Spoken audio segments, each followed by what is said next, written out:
Have you ever wondered how you can perform live with synths? Then this video is for you.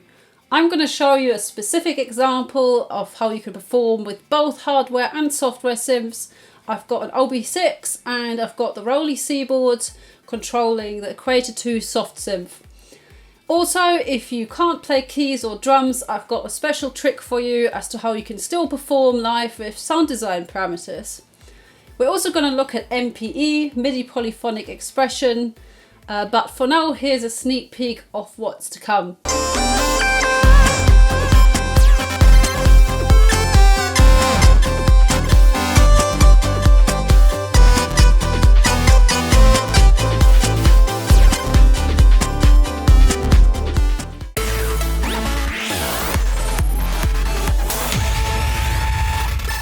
Hi, welcome back to my YouTube channel. I've recently written the book Performing Electronic Music Live, and you're watching the tutorial video accompanying my chapter on synths. You can of course also watch this video if you haven't read the book, but if you want to learn how to put on a great show, connect with fans and express yourself on stage as an electronic artist, I do recommend you check out the book, which I'll link below in the description. So for this tutorial, I'm going to combine hardware synths and software synths together. First of all, I've got this ROLI Seaboard, which I'm going to use to control the Equator 2 ROLI soft synth within Logic. It uses MIDI Polyphonic expression, which means that I can be really expressive within each note.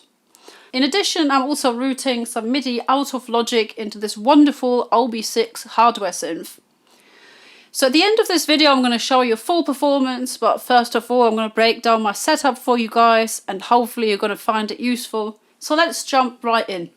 So for this tutorial, I'm using a track that I produced a while ago called Trip to Tokyo. It's a studio production that I made in the box inside of Logic. You can see there's lots of audio files, lots of software instruments. And this makes it a little bit difficult to perform it live because I can't recreate all of this on the fly.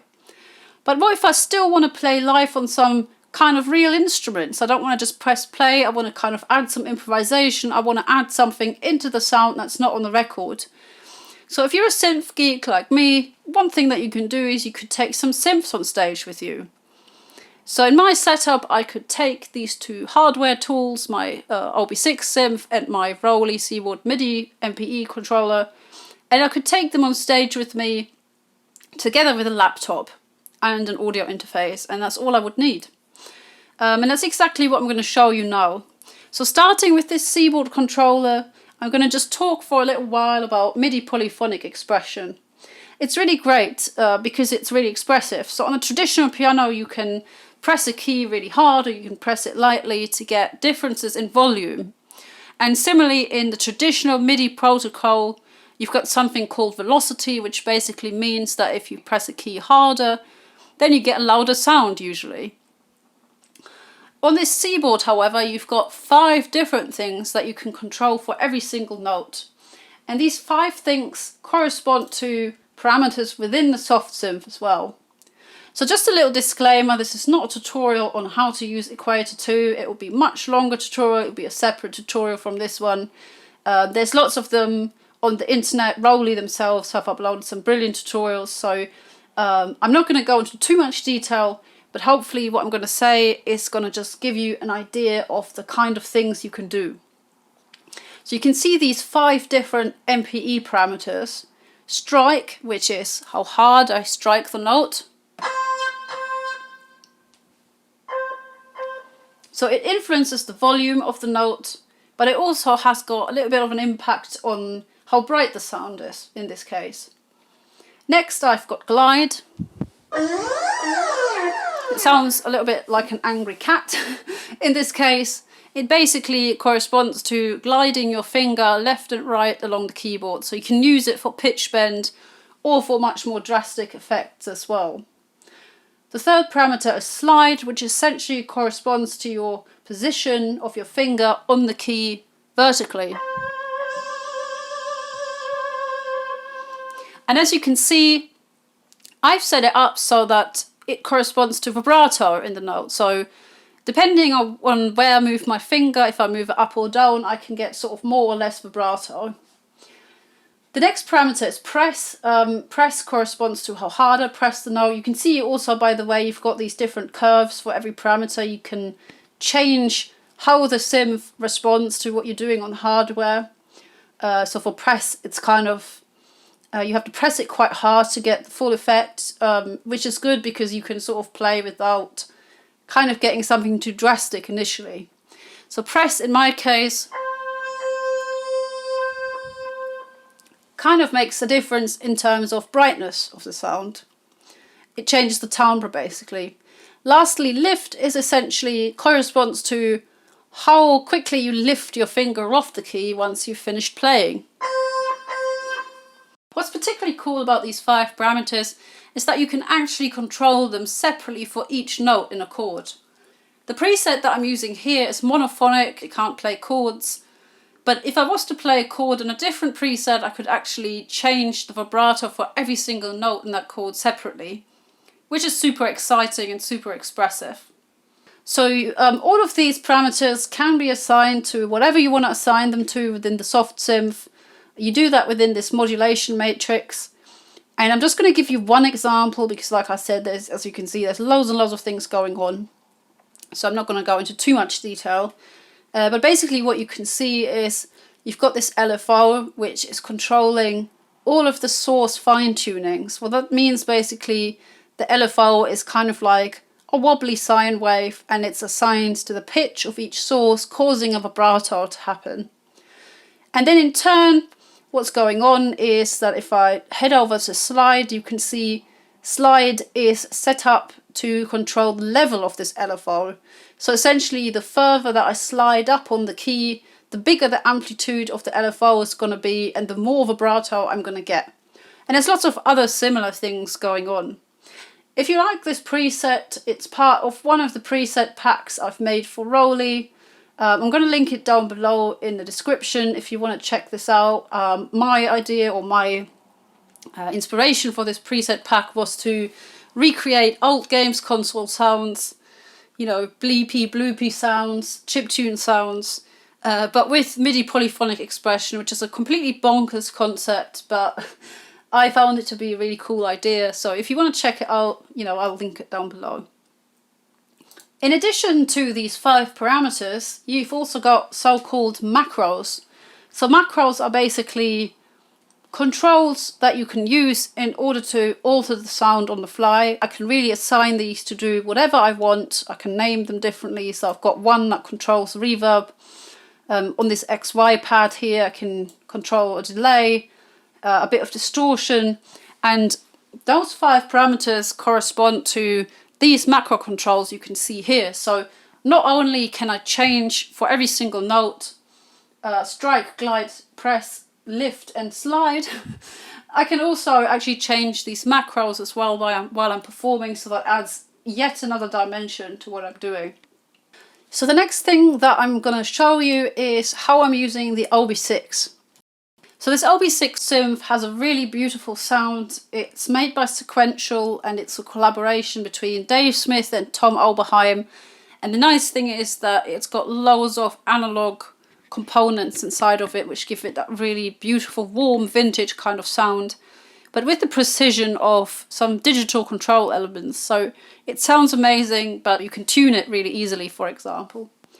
This is a really cool technique, especially for people that don't feel too comfortable playing piano on stage. You know, we're not all trained pianists, but that doesn't mean we can't be awesome and impressive electronic musicians.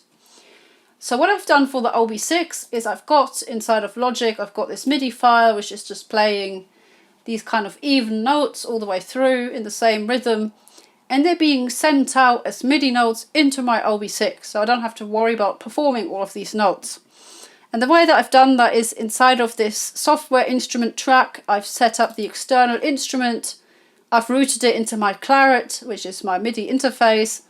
Out of the back of the claret there comes a MIDI cable and it goes straight into the MIDI input of my OB6, which means that it's basically playing all the notes for me.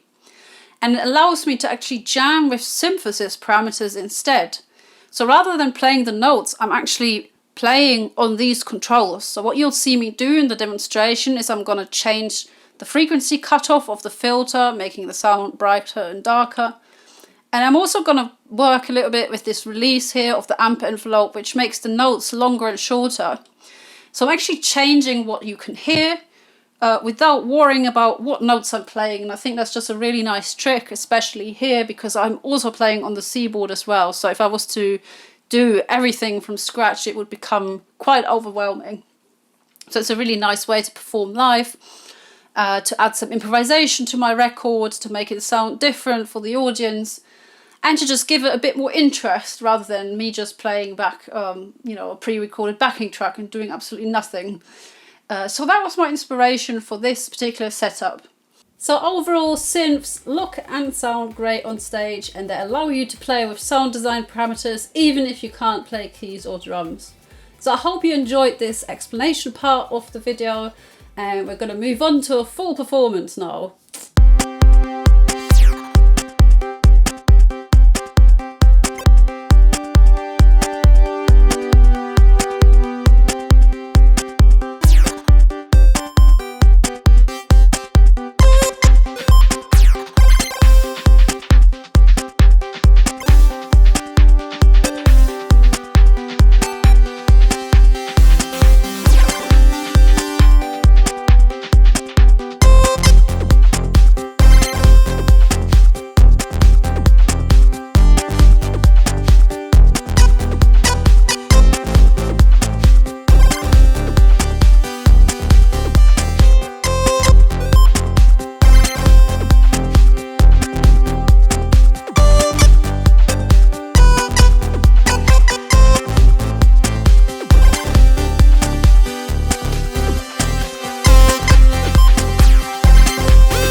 Thank you guys so much for watching this tutorial video. I hope you found it inspiring and useful.